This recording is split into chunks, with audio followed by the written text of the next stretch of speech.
Ladies and gentlemen, a few moments of silence for Freebirds, the animated turkey movie that nobody gave a crap about, but was still around because, well, there were no other kids' movies in the theater. Until Disney came along and crushed it. Now, I am a huge Disney fan. I will be there every year in the theater to see the next Disney film no matter how bad it gets. Okay, let's not get carried away. So we have Anna and her sister Elsa, and they are princesses. I know, how original. So we have all the little girls in the audience already loving this movie 100%. And Elsa, as it turns out, is an X-Man. She is essentially the Snow Queen, which means she has the power to freeze things. Why? I don't know. Because the plot says so.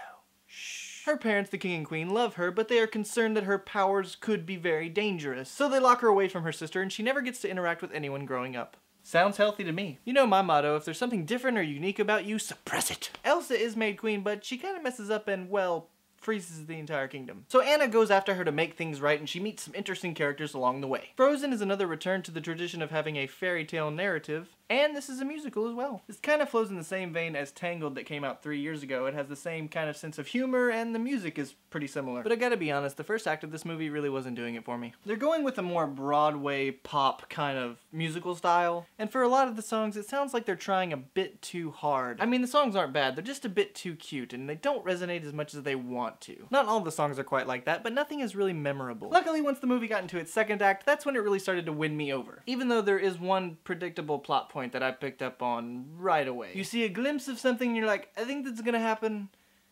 Yeah, it happened. But really, I blame myself. I've probably seen way too many of these darn things. Act 2 is also where we get some of the more interesting characters. You've got your comic relief character, who is a snowman named Olaf. From the advertisements, I was really worried I wasn't gonna like this guy. But really, he comes off more innocent than annoying, and he's really one of the best parts about the movie. He's a snowman who dreams about what it's like in the summertime, and he has no idea he would totally turn into H2O. Apparently people are really going nuts for this movie. They're like, it's the best Disney film since the 90s.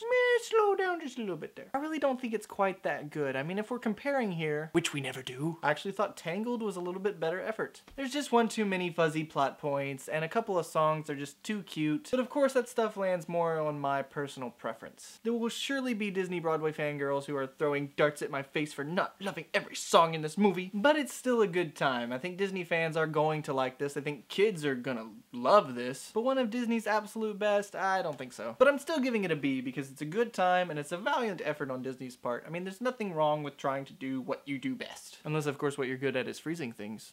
Then you must suppress the crap out of that.